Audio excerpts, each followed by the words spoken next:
Radio Aviva, 30 minutes d'actualité locale. L'édition locale. Bonjour à tous, soyez les bienvenus. Les titres de ce journal. Dans une seconde, nous parlerons aussi du journal des sports. Avec Sidney Bitan, nous ouvrirons un dossier qui nous tient à cœur sur Aviva. La CAN Défense, c'est un nouveau concept. Nous en parlerons avec Jacques Léviné. Il est entraîneur et professeur de karaté. Ceinture noire, 5e dan. Monsieur Léviné, bonjour. Bonjour. Alors Monsieur Léviné, je suis très intéressé par cette discipline à laquelle vous participez en tant qu'enseignant et professeur. La CAN défense thérapeutique. Alors nous allons parler, si vous le permettez, de la discipline la CAN, qui est une défense. Alors ça se pratique avec un objet, la CAN, comme son nom l'indique. La mesure de cette canne, s'il vous plaît? Elle fait à peu près 1 mètre. Bon, c'est une canne, c'est la canne défense, puisque la méthode a été déposée auprès de l'INPI en tant que marque.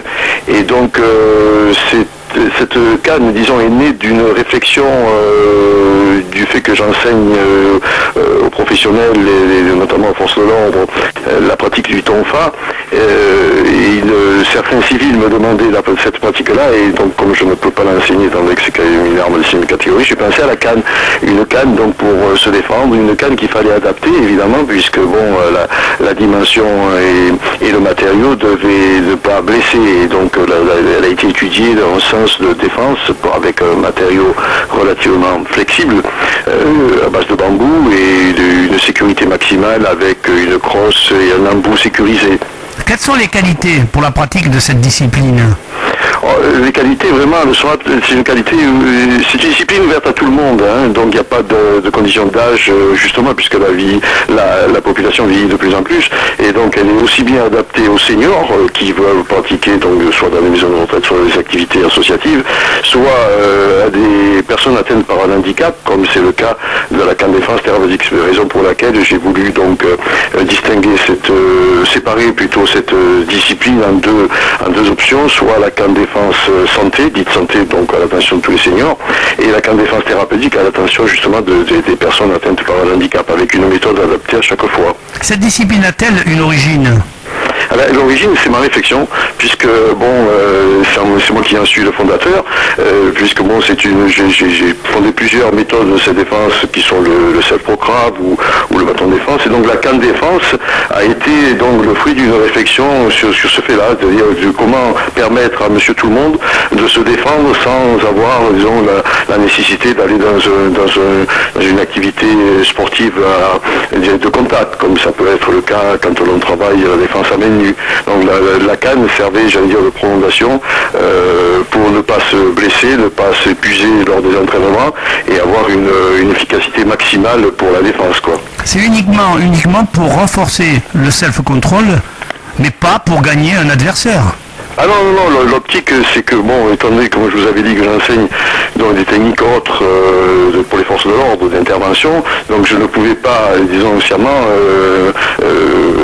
former ou enseigner des techniques qui pourraient dépasser le cadre de la légitime défense. Donc il fallait rester bien à ce cadre-là, que ce soit d'ailleurs pour les personnes, j'allais dire, valides ou moins valides, et respecter donc les notions de légitimité de la défense. Donc c'est pour cette raison qu'une méthode a été adaptée, et la canne également, donc le matériau a été adopté pour que l'on puisse blesser personne, quoi.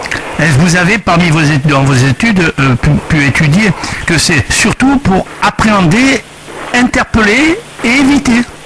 Oui, tout à fait. C'est-à-dire que bon, c'est vrai que si on prend le volet seulement médical, il y a d'autres aspects, puisque la canne a été adaptée pour un tas de travail permettant le maintien de l'équilibre et autres exercices de latéralisation. Par contre, pour les civils, j'allais dire un peu mieux valides, la canne est adaptée vraiment pour se défendre avec une méthode bien ciblée, quoi. Vous entendez l'étendre sur la jeunesse, dans les écoles? Oui, tout à fait. C'est-à-dire qu'on a la chance que cette initiative de la CAN Défense a été bien reçue au niveau également de la jeunesse et sport, donc par l'intermédiaire notamment du docteur Olivier Coste qui s'occupe de la mission sport santé ici sur le Languedoc-Roussillon et qui donc suit cette expérience de près et est très intéressé par l'ouverture, j'allais dire, nationale de cette discipline. D'ailleurs, c'est que notre académie, qui est en fait structurée comme une fédération, déjà possède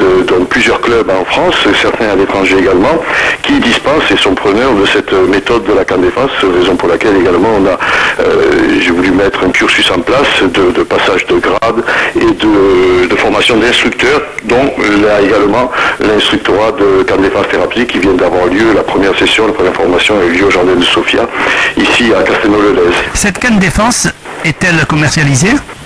Oui, tout à fait. Alors donc cette CAN Défense est commercialisée donc, par l'intermédiaire de notre académie, puisque nous en sommes à la fois les créateurs au niveau de la méthode et au niveau de la configuration.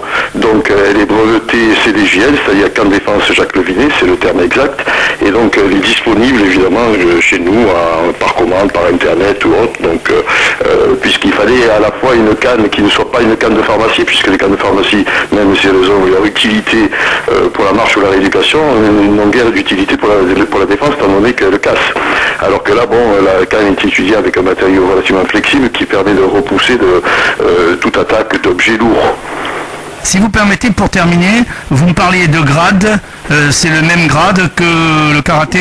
Oui, ce sont les mêmes ceintures, hein, puisqu'en fait, il faut bien comprendre que la CAN Défense en tant que discipline, qui a été reconnue au niveau mondial d'ailleurs par les plus grands experts et maîtres mondiaux, n'est pas un art martial en tant que tel.